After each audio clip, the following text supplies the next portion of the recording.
What's going on, everybody? This is Chris Classic dropping a car vlog. God is good. I'm on the way to work.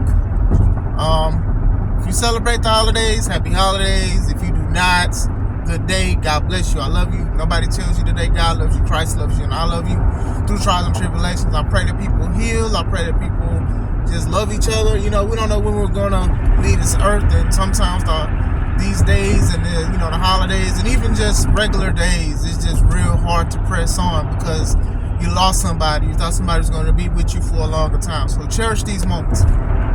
Make sure you subscribe to this channel, the Take It On Podcast, where I hit my goal of over 300 subscribers before the year ended. I thank God and I thank y'all. I thank my followers, people who shared, people who commented, laughed, liked, loved. Make sure you subscribe to my second channel, C3 Ultimate Wrestling, me and my wife's professional wrestling company.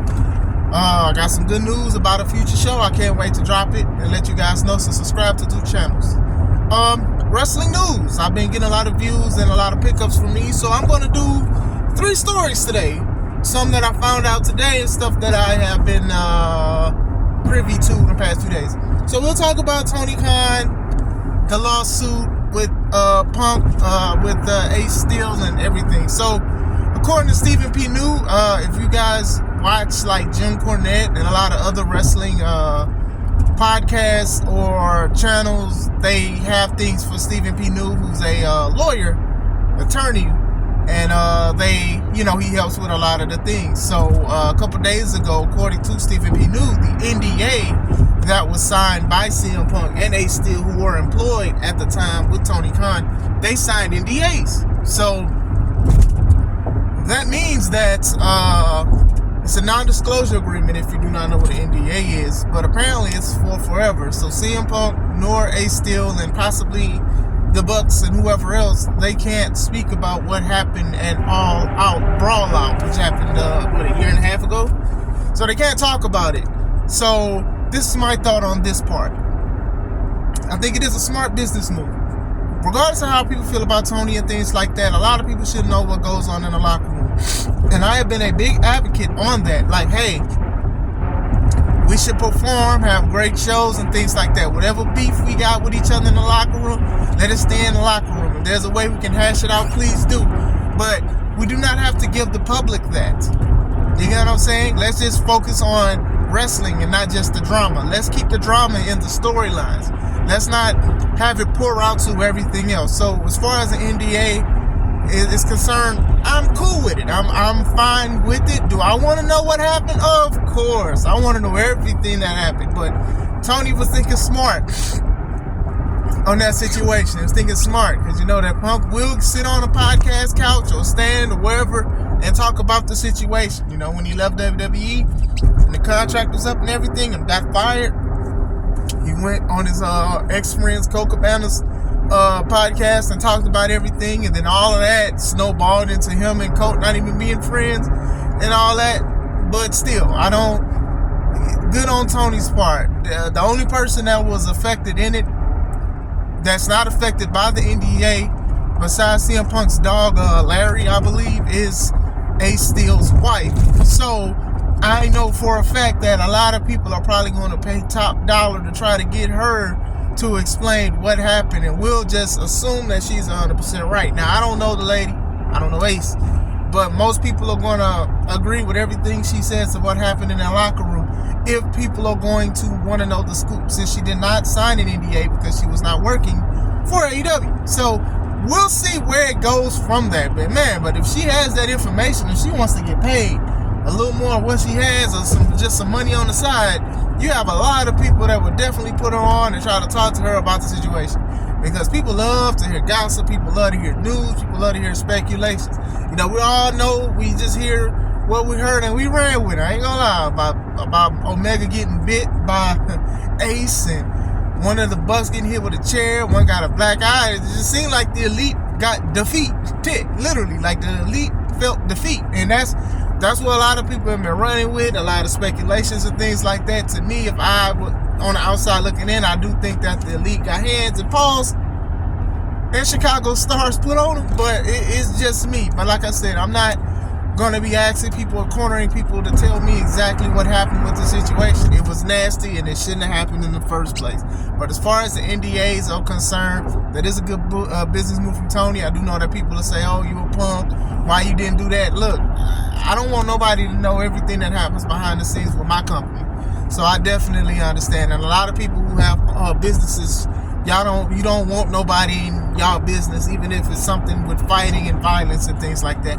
So I'm not mad at that. Next story. Charlotte Flair has signed a contract to where she's like making history as the highest paid women's wrestler. That's dope.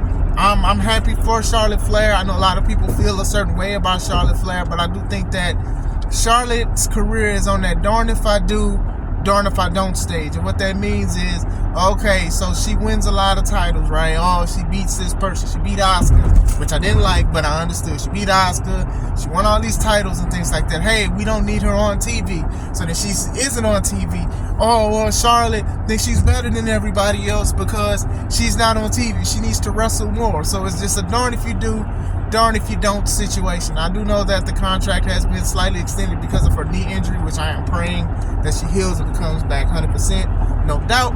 But still, this is a big moment for even women's wrestlers. Now, I know a lot of people are going to say, okay, well, Ric Flair's her father and her skin color. Like, a lot of people are going to say a whole bunch of things. But when you look at a women's wrestler, you cannot tell me a lot of women wrestlers who are better than Charlotte Flair. It doesn't even matter about the last name or not, what she does. Now, I will say, the only thing I will say to Charlotte is when you do that twisting corkscrew moonsault from the outside to an opponent, maybe you should connect it, because most of the time you landing on your feet, and I'm like, boy, them toes gonna be screaming if you do it the wrong way, let alone your legs. But other than that, and she only does that for special occasions, but it becomes less special to me because she barely makes anybody or any contact. So it's like, why do all that? Now I understand, but still. But Charlotte is one of the women who have been killing it in the game. A lot of people look at what she does, regardless if you hate her or not. You know, even before she was called Charlotte Flair, it was just Charlotte. And I think she has done a lot of things for WWE, made them a lot of money and things like that. And I think she has played her role as a great women's wrestler and a wrestler alone. Like, I don't think there's a lot of women you could say can surpass her in anything like that. And as a Mercedes Moné fan, I definitely understand why people lean towards Charlotte more as far as performance and things like that. But I do think that Mercedes is up there, so that is a good thing that she getting paid, she getting to the bag, and hopefully that's a positive thing for other women. You know, if you want to make that, possibly work harder, make people want you, make it seem like you are a necessity to professional wrestling. And I think that Charlotte Flair has done a great job, to the point to where she doesn't even have to wrestle full time. She comes in from time to time and takes another break, and then, like I said, darn if you do, darn if you don't. Now people get mad at that. How dare she do this? But it was just like, y'all wanted her off of TV, right? Y'all didn't want her challenging for a lot of titles. She had a great match, basically a match of the year candidate with Rhea Ripley. Like, people still talking about that match, and people thinking that like that's like one of the greatest women's matches of all time. Like, when people really put that match up there, and I will say that match was very great. That was a dope match, regardless of how people feel about Charlotte. Charlotte delivers. See, it doesn't matter sometimes about if you like, and even if you don't like somebody, it is, can they deliver at the end of the day? Got a lot of people that have bad attitudes, but when it's time to do their job, they do their job. Brock Lesnar, a lot of people did not like Brock Lesnar, you know, winning the belt and not showing up for past 30 days. Because y'all said it was a 30-day no complete clause. But when he showed, everybody's eyes was on the product for a reason, because the man delivered, because the aura that he had, you know what I'm saying? So it all works. So shout out to Charlotte. I think more women are probably going to get more paid too as well. This is great for women's wrestling. So shout out to them. What I heard today was that the president of All Japan Pro Wrestling, they dropped a promo of him calling somebody or talking to somebody on from WWE, saying that somebody from NXT is going to their show, I believe January 3rd. And I believe one of the nicknames was Submission Assassin, and then the other one was like catch something. Forgot what it is because I'm driving. So a lot of people are Like, oh my God, who from NXT is gonna show up? Who gonna be over there? Who gonna be there? So a lot of people are speculating. I do think it could be Butch because he does a lot of submissions and he does do a lot of things, catch weight, bruiserweight. Who knows? I'm butchering that second nickname because I'm driving and I'm not reading on my phone because I'm driving. But I do think this is interesting because WWE has, for the past few years, they've let like certain wrestlers do certain shows. And to be honest, it makes it a big deal because WWE is very exclusive with their talent. They're very exclusive with their talent. They don't let them just do anything. Was it like last year or was it this year? Nakamura, he went to Pro Wrestling Noah, and he went against the Great Muta. Because the Great Muta was doing a retirement tour as the Great Muta and Kijimoto. And I watched it and it was a solid match. It was a pretty good match. What was it, 2 years ago, a year and a half ago? It was like Mickie James, who was the Knockout Women's Champion for Impact. She showed up at the Royal Rumble. Like, those were big things that considered more of a forbidden door than what AEW did. And I will say this, the forbidden door for AEW was special. The first one was special because of everything that was going on. But now it's just like, it becomes muffled because now it's a yearly event.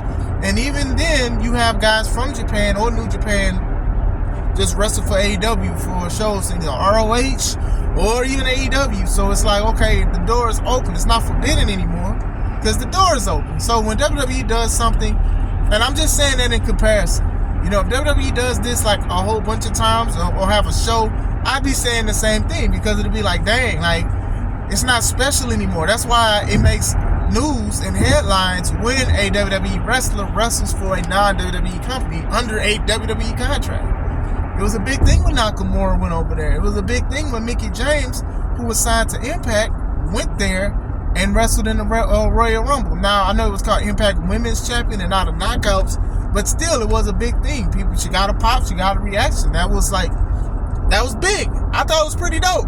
You know what I'm saying? Who's to say what's going to happen in the future when it comes to WWE? I do not think that they're just going to let their wrestlers just do any show or go to any show or go wrestle. Some pop up at independent shows and show support to their friends and family that also wrestle, take pictures and things like that. So it's pretty dope. But like I said, I'm not against exclusivity.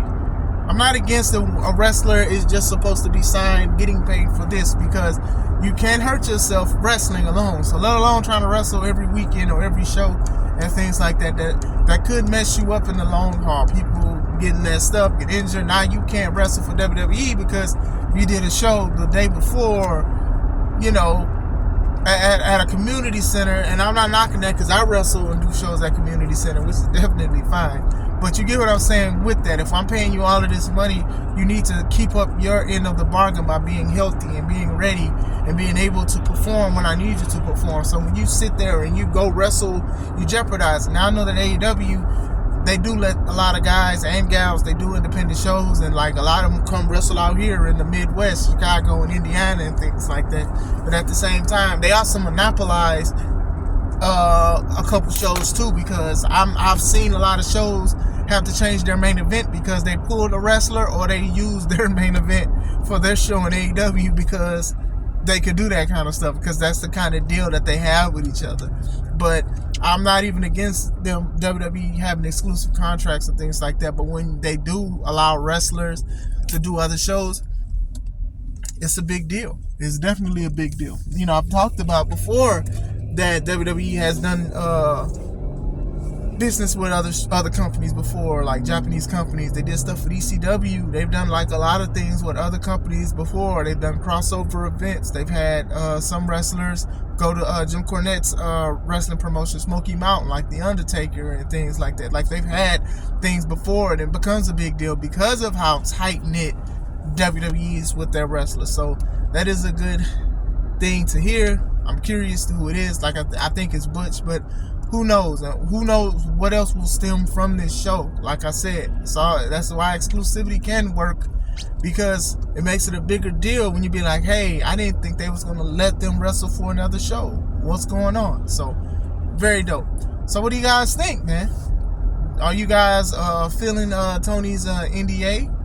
Do you think that, Ace Steel's wife should say something? Or you cool with it? Are y'all done with it? Some people are just like, okay, this is boring. Like, what else? Let's talk about wrestling now. I'm sick of this all-out brawl-out stuff.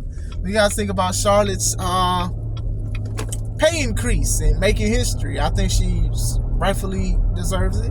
And what do you guys think about everything that's going on with All Japan and WWE? Let me know in the comments and we'll talk about it. I hope you guys have a wonderful and a blessed day. Happy holidays. If not, no holidays. Great day. God bless you guys. This is Chris Classic. Let's take it home.